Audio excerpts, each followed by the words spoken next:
Hi, good evening, class. Mr. Simon here. This is virtually the last lecture, solid waste. I think we may have excluded sulfuric acid. However, I think that that topic is actually very, very clear. There's nothing really analytical based that needs explanation. I think it's fairly straightforward to understand. However, the only thing I would caution you to be very familiar with is not only the equations but the different stages of the production, and pay attention to schematics. In other words, what would you expect at every point of the process. So putting it into a big schematic, kind of like in the Haber process, how you have the the reaction chamber and condensation. So pay special note to that, and there's some extra notes on there for each of these topics. The solid waste industry is slightly different. There's some things that I wanted to bring to your attention. Now, let me adjust this. Hopefully I can expand this. Okay.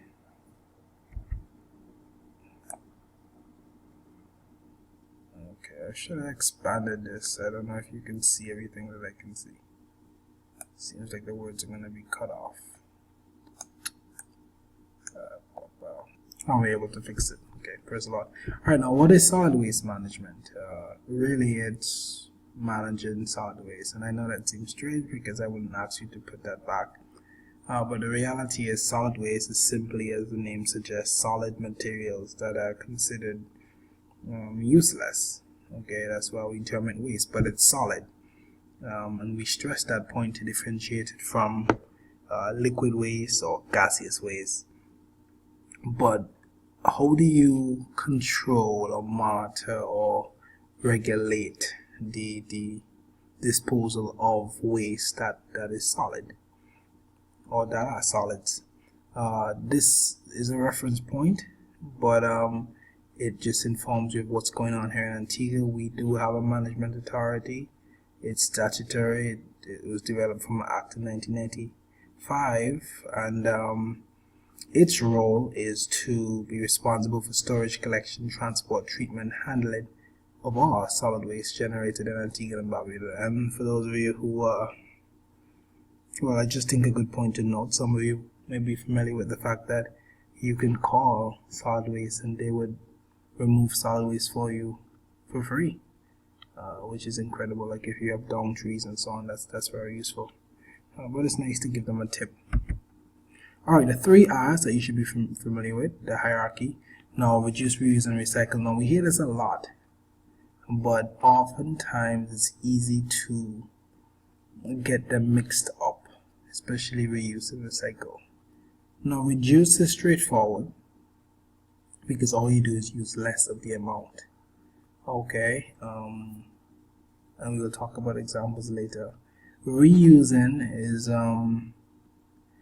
what really distinguishes reuse from recycle is that recycle involves some sort of chemical process, some sort of chemical modification, whereas reusing is using it as is or not doing any sort of engineering or altering to the chemical composition. Okay, so in recycling, the chemical composition is changed. You break it down in an attempt to build it back up. And the benefit is that you have the, if you want to say, monomeric materials or starter materials there. Reusing, you don't break it down to build it back up. You just use it for some other thing or the very same thing. Example of reducing waste. Now we spoke about how these industries like to brag about the strides that they're making in industry. Okay, and so you have Poland Spring. It's boasting how the size of the bottle in 2005 compared to 2012, it came down in size by about 5 grams. So their theme is that, hey, we're using less plastic, we're good for the environment, which is a plus. And even Nestle, you see that it's boasting on its bottle how it's using 35% less plastic and so on. Okay, so they know that folks are conscious about using less, and so reducing is, as the name suggests, just doing that. Reusing would be like the examples that we saw in the presentation, but a common example is perhaps using a cup. If you buy a bottle of water, you can reuse that bottle. Instead of buying a new bottle every time, you could use your bottle and take your juice or water from home in that bottle. Then recycling is like, you send the plastic to the factory and so on. But in terms of details, we should be familiar of the processes that describe recycling of 4 main types of materials. The details are in the notes. There are additional notes posted, so it's important for you to look in those notes for the details. Alright, so we're going to look at glass, paper, plastics, and metals. Now, glass is 100% recyclable, which is useful, and we will go through the process here. I won't go into much detail because I don't want to spend too much time. But it's useful if you can separate it by color. For example, in a tea, you know that the Vitamalt bottle is one color, the Ting bottle is another color, and so on. So it's useful to separate it by color. Some of these bottles are colored because of style, but others, the color helps to block out radiation. So in terms of drinks that may be affected by photochemical processes, that can be an issue. Okay, so once it's salted, you crush it, it forms a cullet, and then you are able to add things like soda ash, limestone, and sand. Okay, and this cullet now that you just made can melt at a low temperature, and you can then go on to make new glass. Now, it saves about half the energy that you would normally use, so it's useful. And then you do this over and over again, and we have some uses there. Paper, on the other hand, when it's recycled, the quality actually decreases a little bit. Okay, and but since it's a low quality paper, perhaps you can use it for things that don't require high quality. Alright, but in terms of the steps, you place it into a pulper, which really just means that you're going to make the paper into small pieces, kind of like the pulp that you would see in food drinks. Okay, and then you push it through several screens, and that helps to remove the large particles. And then you want to de-ink, that is, remove any ink that was attached to the paper. Once you have that clean pulp, you can then use it as a starter material to make more paper. Now, we said that recycling actually makes the paper a bit shorter and weaker, and so that stock of paper can be recycled up to 7 times. Now, there are benefits there that you want to be aware of. Plastic takes forever to decompose. We spoke about genetically modifying microorganisms to decompose plastics, but normally it will take a very long time. So if you can recycle it, reusing it is better than recycling it, but ultimately, if you're going to recycle it, it's actually debatable, because in some cases it may be more expensive to recycle, but in others it's actually useful.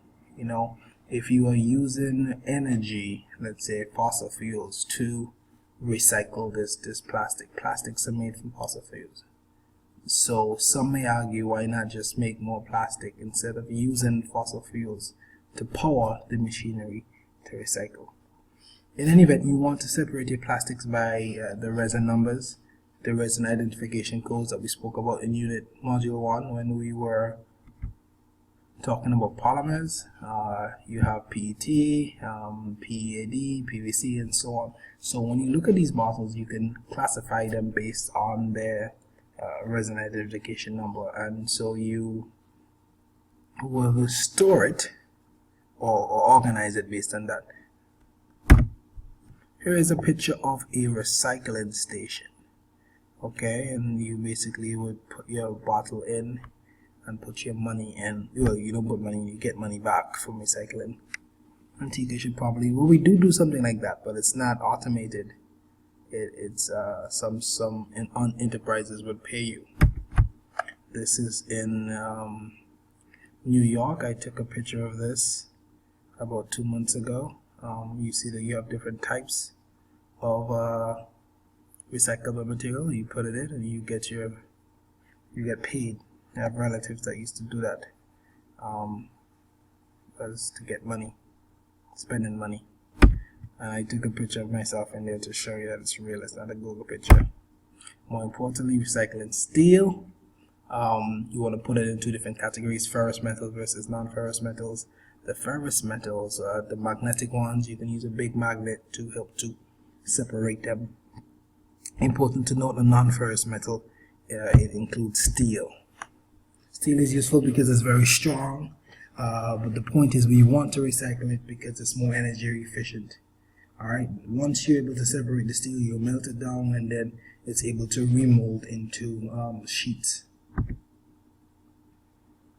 You know that steel has several different uses. Aluminium takes a long time to decompose also, but in terms of getting ready for recycling, it's actually useful because it takes only about 5% of the energy. So that actually makes sense in terms of economic sense because it requires much less energy. These are some examples of how you can reuse, okay, not reduce, but reuse aluminium. I don't encourage the stove example, but you know, it's just people do creative things. Alright, now in terms of the impact, we know glass can do several bad things. We've all probably got cut by glass sometime in our lives. Tiny glass particles can cause irritation in the lungs and so on. Now this point is particularly interesting where if you have glass in, let's say, a forest somewhere, it could focus the light rays and that can actually, like a magnifying glass, instigate forest fires. Paper, we know paper can blow away, cause a hazard. Some of the inks may contain heavy metals that may be potentially toxic. Plastics, on the other hand, if you look at this turtle, you see that it's chewing the plastic, so it can actually suffocate or choke some of the marine life. Also, the additives of the plastics can be an issue.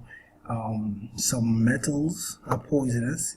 Also, you know, the processes that generate these metals can also be harmful. Nuclear waste, this one is different because we don't come in contact or shouldn't come in contact with nuclear material, but we should still know how to deal with it in the event that we start to perhaps tap into nuclear energy, which is unlikely because of where we are geographically or politically rather. But there are some processes. First of all, vitrification, you would dissolve it in molten glass. Adsorption, which is to use some sort of ion exchange resin like iron hydroxide.